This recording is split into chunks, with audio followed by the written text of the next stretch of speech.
De acordo com alguns pesquisadores, era quarta-feira, 12 de maio do ano 33. Jesus estava com seus 11 apóstolos, provavelmente alguns discípulos, e o Senhor, depois de ter cumprido a sua obra, estava voltando para casa. Ele dá as suas instruções finais: vocês vão ficar em Jerusalém, vão esperar o Espírito Santo e vão ser minhas testemunhas. E aí então algo inacreditável acontece.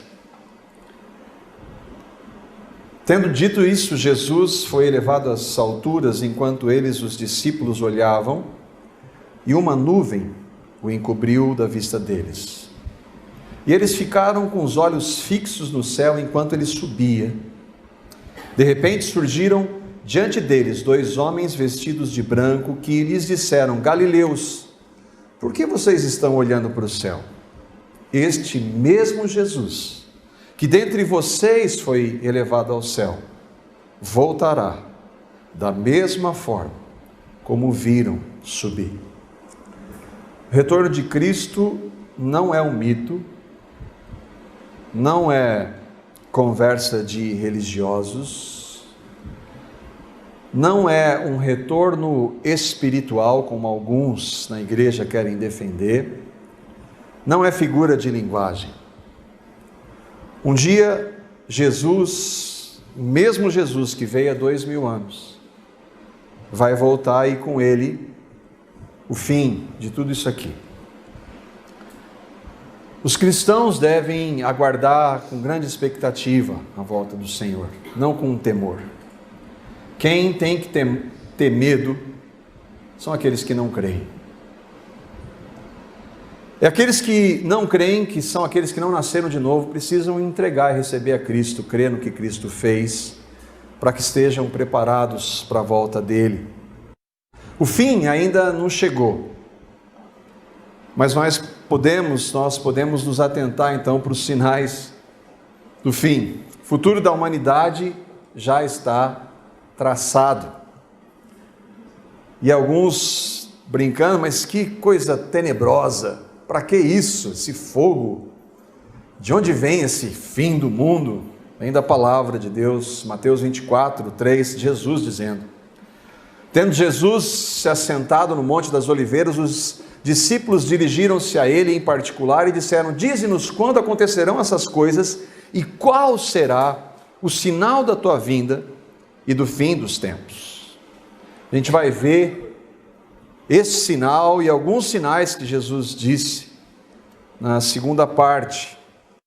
Estudar a profecia é um grande desafio.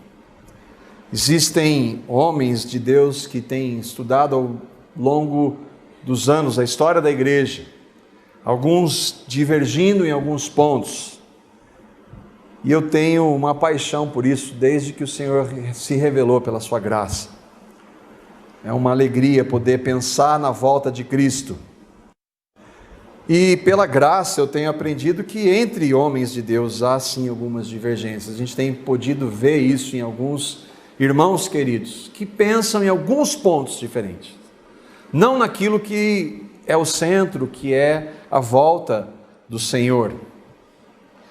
Existem diferenças, mas enquanto homens de Deus difiram no tema, todo cristão espera a volta de Cristo com poder e grande glória.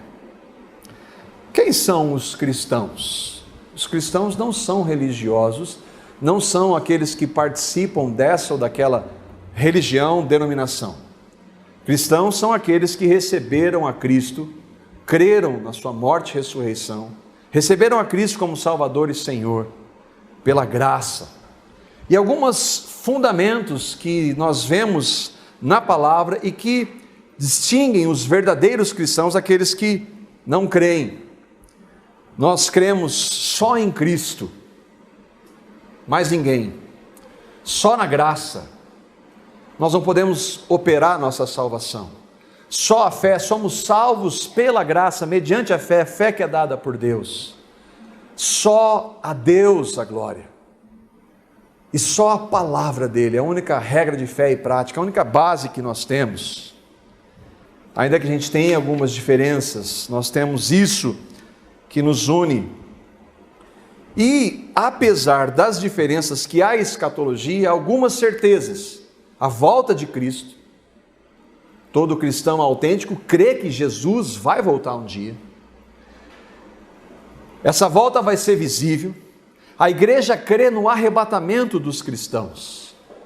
A igreja crê no julgamento, no dia do juízo, o grande trono branco, no qual eu e você vamos estar lá um dia. E no novos céus e nova terra que serão dados para aqueles que creem em Cristo. Nós divergimos na ordem disso, mas todo cristão autêntico ora como o Senhor disse lá em Apocalipse 22:20, aquele que dá testemunho dessas coisas diz, sim, eu venho em breve, amém. Ora vem, Senhor Jesus. Maranata, vem, Senhor Jesus. Devemos esperar com expectativa a volta do Senhor, como Lutero. Lutero disse, eu só tenho 2 dias em meu calendário, hoje e aquele dia. Eu devo viver como se Jesus tivesse morrido ontem, ressuscitado esta manhã, estivesse voltando hoje à noite. Essa deve ser a nossa esperança. Nós vamos ver várias opiniões, vamos olhar para a história, para a ciência, contudo, nossa base é a palavra de Deus. E nós vamos ter alguns líderes, vamos mostrar alguns líderes que têm se afastado da palavra, minimizado a palavra, e alguns distorcido a palavra. E o irmão Nicodemos, um irmão querido, e que tem se pautado na palavra, tem sido alguém importante para a igreja hoje. Ele disse sobre essa palavra que nós cremos, como a palavra de Deus, o que ela é para nós? Ela é inspirada, autoritativa, infalível, suficiente e única regra de fé e de prática. Assim desejam os cristãos submeter-se a ela, pois a consideram como estando acima de suas tradições e de suas confissões. Nossa base, portanto, é a palavra de Deus. Falar do fim do mundo não é coisa apenas de crentes. E aqui a gente começa a nossa primeira parte. O fim está próximo, o medo da realidade. Nós vamos tratar de 5 temas durante esse tempo aqui. Nós vamos falar a primeira parte hoje sobre esse fim, a ciência, depois o que Deus falou por meio de Daniel. Amanhã, se o Senhor permitir, nós vamos ver o que Jesus falou sobre o fim.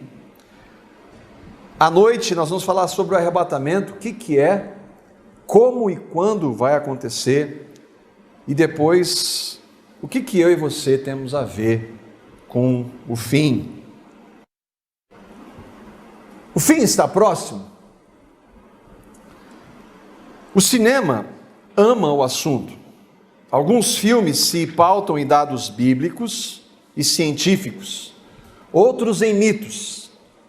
Há casos nos quais o temor real foi levado para as telas. Em 1983, o filme O Dia Seguinte foi lançado mundialmente com o objetivo de alertar o mundo sobre as consequências de uma guerra nuclear. Aproximadamente 100 milhões o assistiram. E até abril de 2006, era o filme de maior audiência na história da TV americana. E aqui tem um trecho do filme O Dia Seguinte. Those are Minuteman missiles. Like a test, sort of. Like a warning? They're on their way to Russia.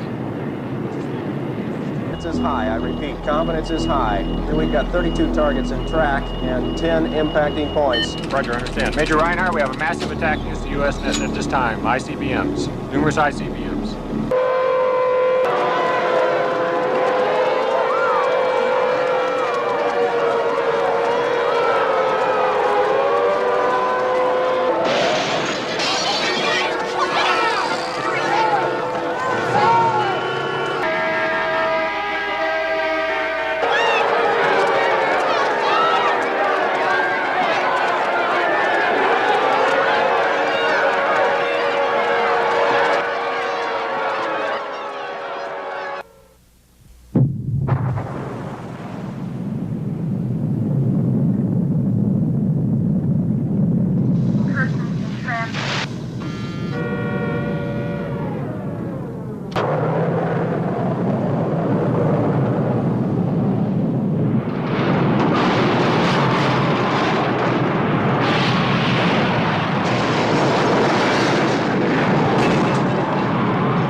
great earthquake, and the sun became black as sackcloth. And a third of the earth was burnt up, a third of the trees and all the green grass. And then from the smoke came locusts on the earth with the power of scorpions. And they were told, they were told not to harm the grass of the earth or any green tree, but only those who have not the seal of God upon their foreheads. Não é só assunto de cinema. A mídia tem divulgado e muito esse assunto. A revista Time, em julho de 2002, publicou na reportagem uma pergunta: por que os norte-americanos estão lendo e falando mais a respeito do fim do mundo? E a repórter faz a pergunta, ou a afirmação: parece que nascemos com o instinto de que o fim está em algum lugar lá fora. Nós temos um impulso cultural que nos leva a imaginar assim sempre. 3 meses depois, a revista Época publicou também uma matéria sobre o Apocalipse. E o sociólogo Ricardo Mariano comenta: o assunto Apocalipse entra e sai de moda. Andou esquecido durante muito tempo, mas faz parte desse repertório cultural e voltou com força depois dos atentados de 11 de setembro. A revista Veja, em 2009, reportagem de capa: por que o Apocalipse assombra as pessoas em pleno século XXI? Mas o assunto fim do mundo não é só ficção dos filmes, não é só sensacionalismo da mídia, mas a ciência também está abordando.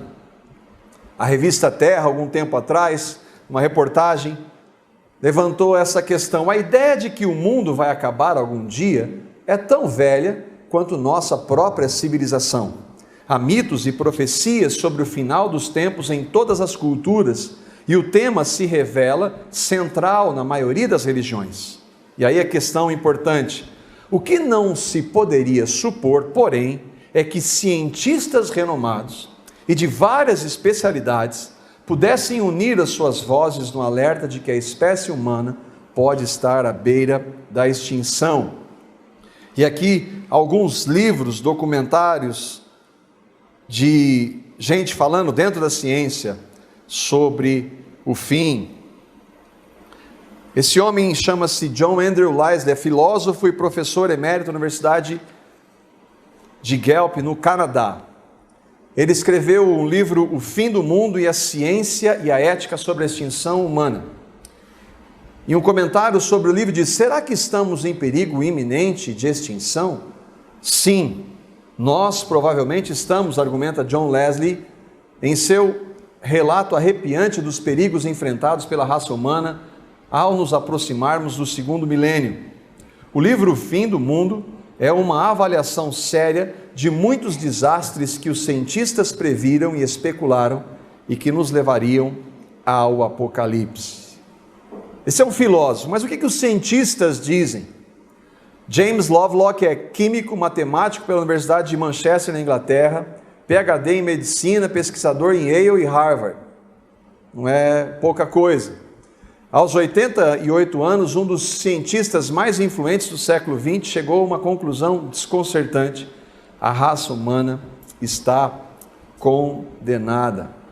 Martin Rees é professor de cosmologia e astrofísica da Universidade de Cambridge e autor do livro A Hora Final, Alerta de um Cientista, publicado em setembro de 2003. Ele relata no livro: acredito que as chances de nossa civilização na Terra sobreviver até o fim do século presente não passam de 50%. Nenhum desses está falando de religião, falando a partir da perspectiva da ciência, em vários segmentos. É sabido que a questão do aquecimento global é motivo de controvérsia entre os cientistas. Alguns dizem que não está acontecendo esse aquecimento global, mas existe um outro grupo que diz que sim. E aqui eu gostaria de mostrar alguns dos que defendem a possibilidade. O IPCC é o painel intergovernamental sobre mudanças climáticas e foi criado pelas Nações Unidas. Qual que é o objetivo deles? Foi criado a fim de fornecer ao mundo uma visão científica clara sobre o estado atual das mudanças climáticas e os seus potenciais impactos ambientais e socioeconômicos. Alguns admitem que a temperatura da Terra pode subir de 4 a 10 graus até o final do século. Bom, o que isso tem a ver? O que o IPCC diz? Paul Beckwith, que é engenheiro, mestre em física, professor de laboratório de paleoclimatologia na Universidade de Ottawa, no Canadá, diz assim: o que o IPCC diz? Eles nunca dizem o que vai acontecer com os seres humanos. A maioria dos ecologistas e biólogos sabe que se a temperatura aumentar 10 graus Celsius, seria muito ruim para a civilização e para a humanidade. Não é apenas o aumento da temperatura, mas a velocidade com que ela aumenta. Então, se essa previsão se concretizar, a extinção da humanidade a curto prazo ocorrerá mesmo. Cientistas que são contrários à tese do aquecimento global argumentam que esses aquecimentos são locais e que já aconteceram no decorrer da história. Contudo, para muitos outros, entre esses, alguns deles que nós estamos vendo, dessa vez é diferente. E eu estive pesquisando e alguns cientistas estão fazendo uma pesquisa nessa área, que é o Ártico, no norte do globo, e que inclui alguns países: Canadá, Rússia, Dinamarca, Suécia, Noruega e Finlândia. É a área mais fria do planeta, normalmente coberta de gelo. Contudo, nas últimas décadas, algo vem acontecendo. Este é Peter Wadhams, PhD em Física, chefe do Grupo de Física do Oceano Polar na Universidade de Cambridge. De acordo com as suas pesquisas e de vários outros, há uma nova e preocupante ocorrência no Ártico. Well, there's something happening now that really hasn't happened before, and it is very important and quite urgent that we recognise what's going on. That is that the ice has been getting thinner as over the last 40 years since I've been measuring it, and it's now lost about half of its thickness. So the average thickness of ice in the Arctic now is about half what it was 30 years ago. That's a big change, and so far it hasn't shown itself in a collapse of the ice cover, but it will very soon, because you can't keep thinning something off for a long time without it in the end collapsing. What's been happening is that the ice cover's been shrinking slowly, a few % per decade, but then about 5 years ago the shrinkage started to accelerate, and now in the summer we have a huge area of open water in the middle of the Arctic, enough that you can see it on a satellite picture. One of the big effects is already happening, and I think the most important effect is the fact that with the sea ice already retreating in the summer, this slot of open water has become a very large expanse, and that open water absorbs so much radiation during the summer months that it warms up. It now warms up to about 5 degrees, and 5 degrees is very warm by Arctic standards, and that amount of heat in the water is enough to start warming up the seabed. And so the seabed's warming up, and the seabed at the moment is frozen. It's offshore permafrost, an extension of the permafrost on land out under the sea. But when you're warming that up to 5 degrees every summer, it's now starting to melt and the permafrost is disappearing. And what that's doing is allowing a lot of methane, which is trapped under the permafrost, to be released. For the last 2 or 3 years, there's been a joint Russian-Alaskan expedition going out into the Siberian Sea and observing this, and they've been seeing great plumes of methane bubbling up all over the East Siberian Sea. The whole zone of millions of square miles of territory is now releasing all of its methane cover, and that's a large boost to global warming, because methane is an extremely powerful climatically active gas. It's about 23 times as powerful as carbon dioxide per molecule. Uma outra pesquisadora que chama Natalia Shakova é doutora em Ciência e Geologia Marinha e PhD em Geografia e lidera as pesquisas sobre esse gás metânico na Universidade do Alasca. E ela disse em 2013 sobre a possibilidade de um grande aumento do gás metano na atmosfera. Não creio que seja algo que ocorrerá no final do século, mas em algumas décadas. Esse outro homem é Guy McPherson, é professor emérito dos Recursos Naturais, Ecologia e Biologia Evolutiva na Universidade do Arizona. É autor do livro Going Dark. Bom o nome do livro, a coisa está ficando preta. Eis sua afirmação: o aquecimento global descontrolado já está a caminho de causar a extinção da humanidade. Esse professor defende o tema ou o termo curto prazo para a extinção da humanidade, que ocorreria até em 40 anos. Aqui essa mulher está dizendo, e o que está acontecendo ali, para a gente ter uma ideia? Tem muita coisa técnica que nós não conseguimos compreender totalmente, mas essa mulher, ela disse assim, que na atmosfera existe 5 gigatoneladas de gás metano. Naquela área onde está congelada e onde está sendo liberado, há milhares de gigatoneladas. E ela disse que se 1% vazar, isso já dobraria a quantidade atual que existe, e com isso o aquecimento global ia acontecer muito mais rápido. O Igor Semelitov, PhD pelo Instituto de Oceanologia da Academia Russa de Ciências, na mesma entrevista que ela disse que isso pode acontecer algumas décadas, ele disse assim: pode acontecer a qualquer momento. Para alguns, o aquecimento global é um alarmismo, mas há outros cientistas com outros temores.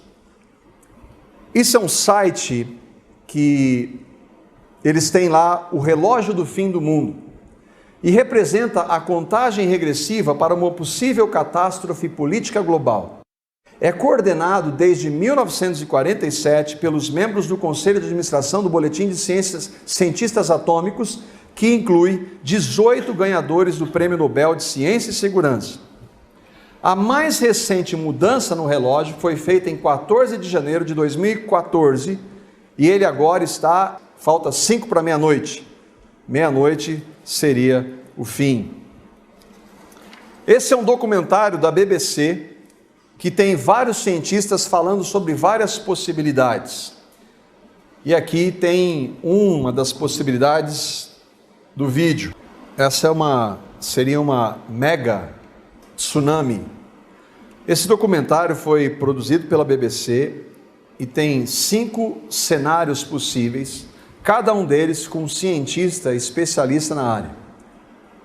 Esse aí é o Bill Maguire, e que ele fala no documentário sobre as mega tsunamis. É professor da Universidade College London, pesquisador em perigos geofísicos e climáticos e um dos principais vulcanólogos da Grã-Bretanha. Ele disse sobre essa possibilidade: só porque nós nunca experimentamos eventos como estes, não podemos negligenciar que eles poderiam acontecer conosco, nós apenas os ignoramos. Estes eventos não vão deixar de acontecer só porque nós estamos aqui. Yellowstone fica em Wyoming, nos Estados Unidos, é um parque muito conhecido, aí a região dos Estados Unidos. E uma das suas atrações são os geysers. O que isso é? Isso aí expele água quente. Por quê? Porque Yellowstone é um supervulcão de aproximadamente 55 por 72 quilômetros de diâmetro. O trecho do filme, do documentário, levanta a possibilidade de uma erupção em Yellowstone. Auf das globale Klima. Die Art Die Atmosphäre wird sich durch den Ausstoß von Asche und Staub verdunkeln. Dadurch wird die Temperatur rund um den gesamten Erdball dramatisch sinken, mit der Folge massiver Ernteausfälle in weltweitem Maßstab.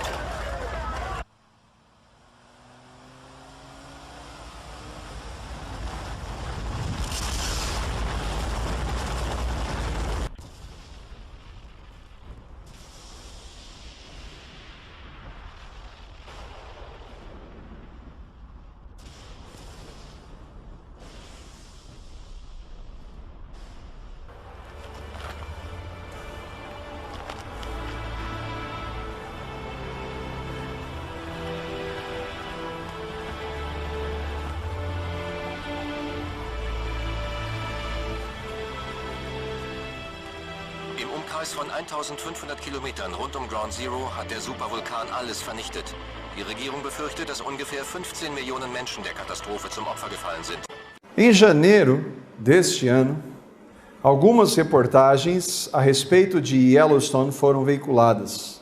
Uma delas no Globo dizia: análise de uma rocha derretida dentro do supervulcão do Parque Nacional de Yellowstone, nos Estados Unidos, revelou que uma erupção é mais provável do que se imaginava e pode acontecer sem qualquer gatilho externo. Os supervulcões são centenas de vezes mais poderosos do que os convencionais e, ao lado dos asteroides, representam a maior ameaça para a humanidade. E falando em asteroides, o documentário também mostra sobre a queda de um asteroide.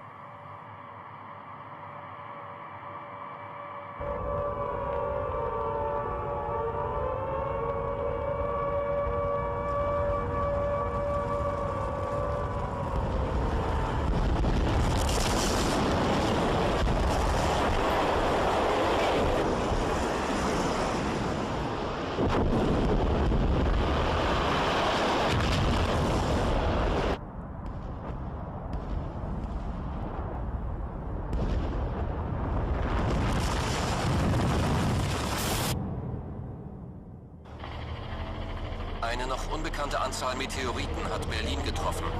Das Ausmaß der Katastrophe ist unvorstellbar. Die Anzahl der Opfer steht noch nicht fest. Man rechnet jedoch mit Millionen von Toten. Die gesamte Infrastruktur in Berlin ist zusammengebrochen. Hilfstruppen versuchen nun, in die am schlimmsten betroffenen Gebiete vorzudringen. Die Frage ist nicht, ob in Zukunft ein großer Meteorit die Erde treffen wird, sondern nur wann. Esse cientista chama-se Jay Melush. É geofísico do Laboratório Planetário e Lunar da Universidade do Arizona. Ao falar sobre a queda de um asteroide na Terra, ele disse: não é uma questão se vai acontecer ou não, mas sim quando vai acontecer. Outra possibilidade, uma pandemia. O que é pandemia? Epidemias de doenças infecciosas que se espalham entre populações localizadas em grandes regiões geográficas, seja um continente ou mesmo um planeta. John Oxford é um virologista inglês, ele é professor na Universidade de Londres e um dos maiores especialistas em gripe aviária, HIV e gripe espanhola. Trata do assunto no vídeo. Ao falar no documentário sobre pandemias, ele disse: sim, haverá outra grande epidemia. A única coisa é que nós não sabemos quando. Bom, a gente está sabendo quando está acontecendo uma. Segundo a organização Médicos Sem Fronteiras, o Ebola é uma das doenças mais mortais que existem. É um vírus altamente infeccioso que pode matar mais de 90% das pessoas que o contraem, causando pânico nas populações infectadas. A gente tem ouvido sobre isso. Esse homem chama-se Tom Frieden, é diretor do Centro de Controle de Prevenção em Doenças nos Estados Unidos. Em uma entrevista para a rede ABC dos Estados Unidos, ele disse: nos 30 anos que tenho trabalhado na saúde pública, a única coisa como esta, o Ebola, foi a AIDS. E nós temos que trabalhar agora para que esta não seja a próxima AIDS do mundo. A gente poderia ver vários outros dados sobre a ciência. Nosso propósito é comparar o que está acontecendo com a palavra. A gente vai ver amanhã, se o Senhor permitir. Jesus fala que nós estamos vivendo num período que se chama princípio das dores. E tudo isso que está acontecendo, Jesus havia dito que aconteceria. A gente vai ver amanhã com mais detalhes. Nós vamos olhar para a palavra, porque a palavra anuncia o fim.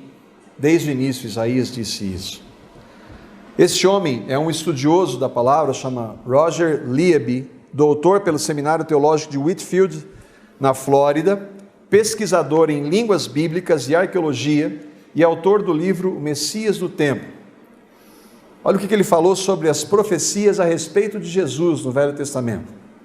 Há no Velho Testamento 330 profecias extremamente exatas e específicas referentes ao Messias sofredor, que se cumpriram literalmente por ocasião da primeira vinda de Cristo. Esse lugar é o santuário do livro, que fica em Jerusalém. E lá estão os rolos do Mar Morto, ou os pergaminhos do Mar Morto, que foi uma das maiores descobertas arqueológicas dos últimos tempos. Por que foram importantes? Aqui você entra no Google e você vê parte dos pergaminhos lá, você pode ver e ler, inclusive, se você souber hebraico e aramaico. Esse pedaço é do livro de Isaías, é original. Os manuscritos do Mar Morto são centenas de textos e fragmentos que foram encontrados nas cavernas de Qumran, no Mar Morto, daí o nome, no fim da década de 40.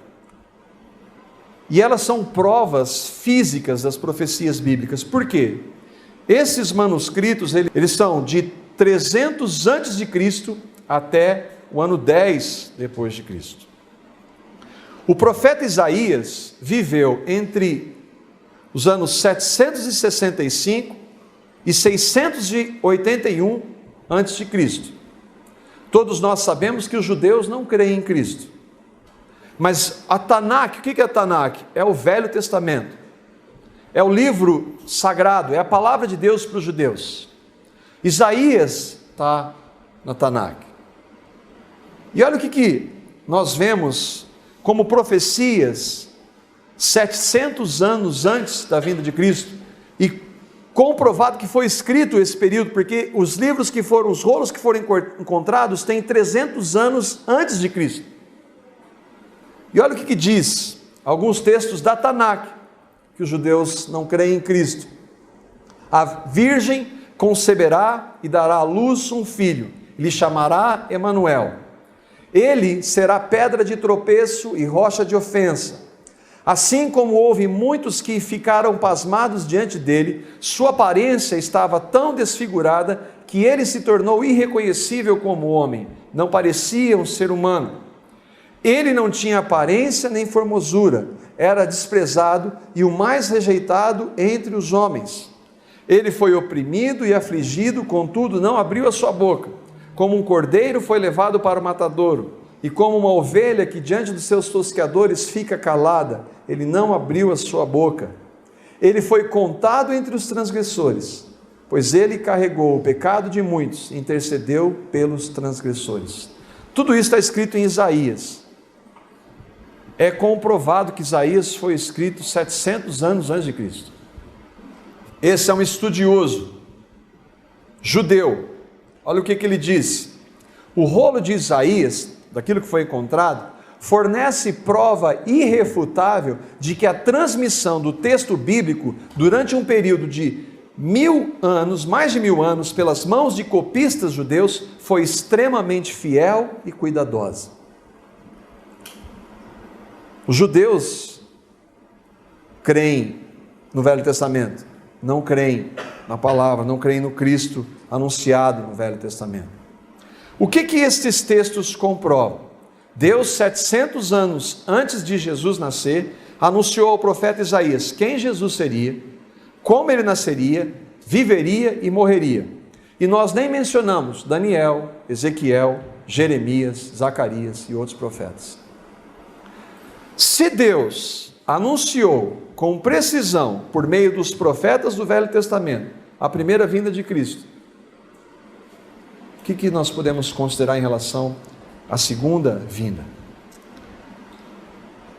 E é sobre a perfeição das profecias que Dave Hunt, um dos conhecidos pesquisadores da escatologia, escreveu.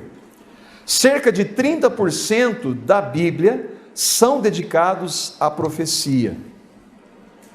Esse fato isolado já provê um inegável selo de aprovação divina sobre a fé judaico-cristã, que falta em todas as outras crenças.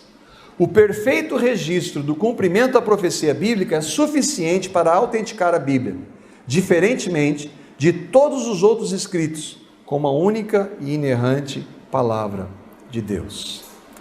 Com tudo isso, nós podemos crer na palavra de Deus ou não? Jesus disse em Mateus 24:35, o céu e a terra vão passar. Tudo isso que a gente vê vai passar. Mas as minhas palavras, inclusive as palavras dele no Velho Testamento como Deus, não vão. Deus já estabeleceu a história. Ele disse isso por meio do próprio Isaías, Isaías 46, 9 e 10. Lembrem-se das coisas passadas, das coisas muito antigas. Eu sou Deus e não há nenhum outro. Eu sou Deus e não há nenhum como eu. Desde o início faço conhecido o fim. Desde tempos remotos o que ainda virá. Digo, o meu propósito ficará de pé e farei tudo o que me agrada. Amém?